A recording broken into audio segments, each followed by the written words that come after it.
A lot of investors I partner with have one major challenge. They are busy professionals that love to create memories with their families, but are too busy to actively look and find value-add real estate that cash flows. Hey guys, I'm John Fortes, and I want to partner with you. I provide investment opportunities through apartment syndications that allow my partners to invest passively so they don't have to worry about trading more time for money. If you are interested in creating passive streams of income, wealth creation, and all the tax benefits that come along with investing through real estate, I encourage you to fill out the form at www.investwithfortes.com. Invest today so that tomorrow you can trade money for time. Once again, that's www.investwithfortes.com. And I can't wait to partner with you.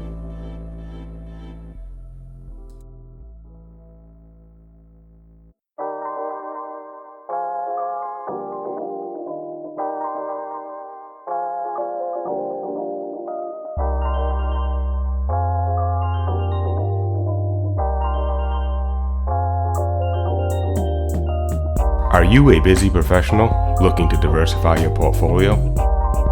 Ever wanted to passively invest in real estate but don't know where to start?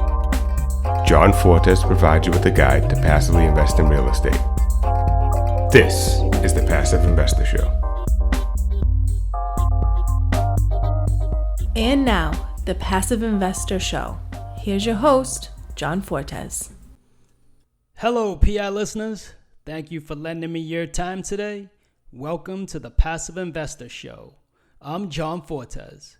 Our goal is to provide you, the busy professional, with passive investing tips and tricks for your real estate investments to leverage more time for you to focus on your true passions. Let's get to work. Today I want to discuss partnerships, and I'm going to review the 4 types of partnerships. 3 of them are probably the most commonly used one. Actually, 2 of them the most commonly used ones. And then the other 2 are, either professional services or not recognized in all states. So I want to break those down before we focus on the value and what happens in a JV, joint venture partnership, in regards to what if things happen and go bad. So let's just review the 4. And the first one is a general partnership. That's the one where in syndications where you probably heard me talk about the most, where all the liability is for general partners, control over the day-to-day operations, and there's many more aspects, but I just kind of want to give a quick review on these. Then there's the limited partnership, also considered the LP. Unlimited liability for general partners in these types of structures for the LP, so it doesn't get passed on to them. Any liabilities not typically held responsible for business debts and liabilities. So the pass-through taxation, where income tax is not paid by the business, we'll kind of hit on that again. Any profit or loss is paid at the individual level. So that's one of the benefits of that. The fewer formal requirements and paperwork with limited partnerships than corporations. And then the benefit is the aspect of being a silent partner as a LP, limited partner. Then there's the limited liability partnership. So that's the LLP. It's usually for professional service businesses. So it can only be created by certain types of professional businesses. An example is accountant, attorneys, architects, dentists, doctors, and other fields treated as professionals under each state's law. We won't get into those ones mainly on this podcast.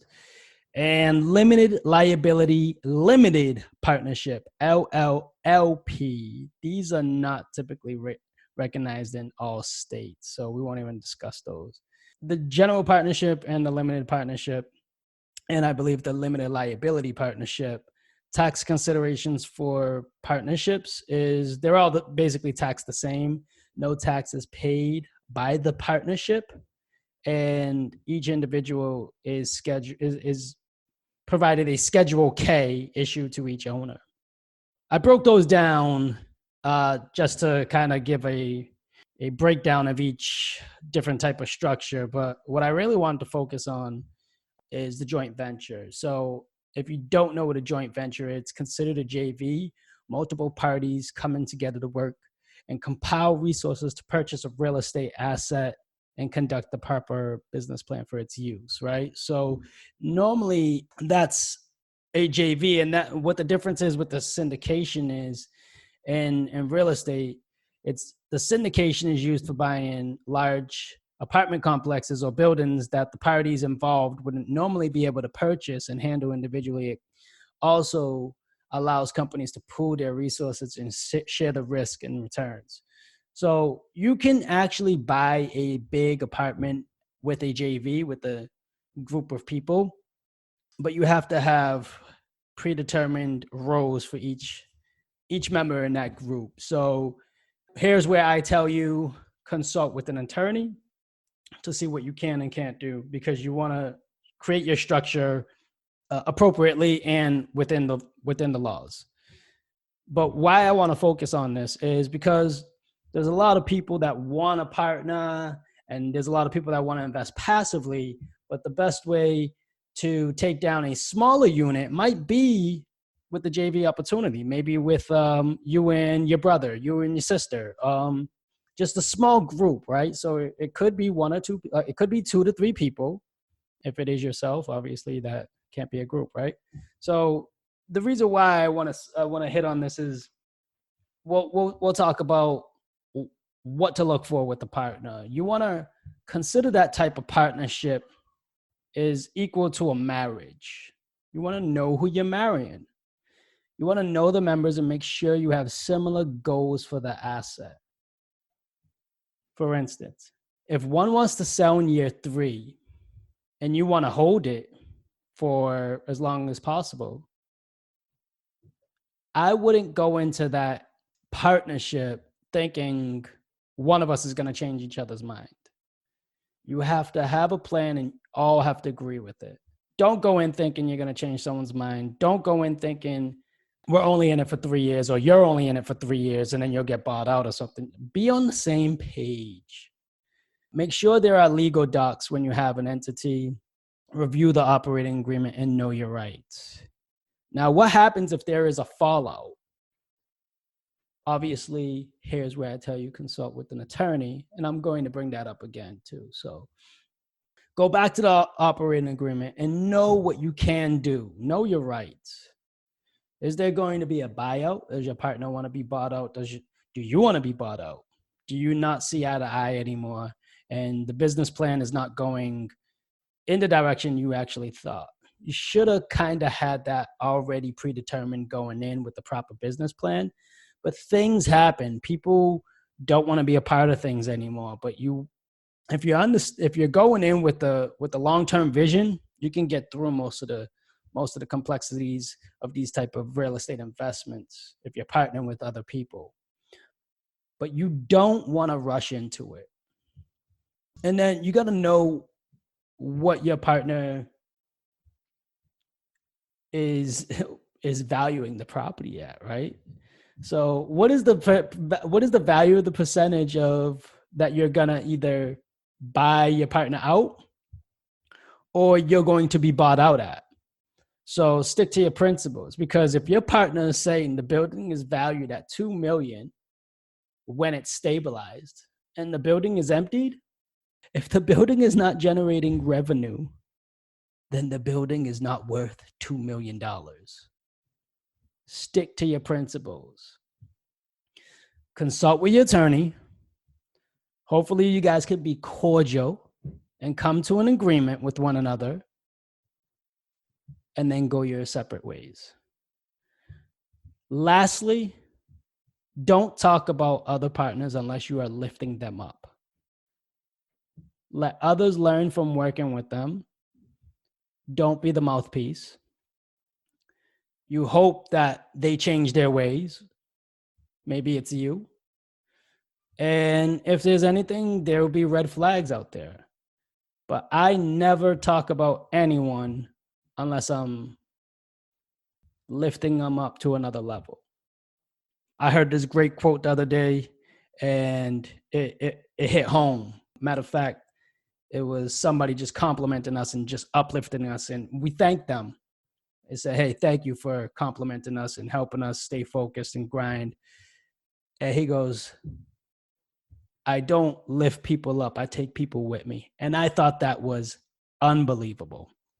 So take people with you, and don't just knock them down, or you don't have to talk about your partner in a bad deal. I know it's a restraint that some people might have to be some people might have to work on that. I get it. We've all been there, right? But that's what happens if there is a fallout with a JV. It's kind of 3,000-foot overview. That's what we do here for the sake of time. But I just need to put that and have you guys process that. And you just know what's going on when you encounter that type of situation. So that is mainly the partnerships, but the JV version of that, the joint venture, what happens if something goes awry. And I hope you all benefited from that, because that's something that you want to consider. A partnership like a business hire slow, fire fast. What I mean by fire fast is resolve the situation as fast as you can, because lawyers will consume your time. And you know what I mean by that. They'll want to review everything and go back and negotiate, and review everything and go back and negotiate. So consider that. So come to a quick resolution at the end of the day. I hope you all benefited from that. PI listeners, I'm grateful for your time and I appreciate you for listening. For more information, go to passiveinvestorshow.com. If any of this resonates with you, please subscribe and leave a review. The more you know, the more we grow. Thank you for tuning in. Till next time.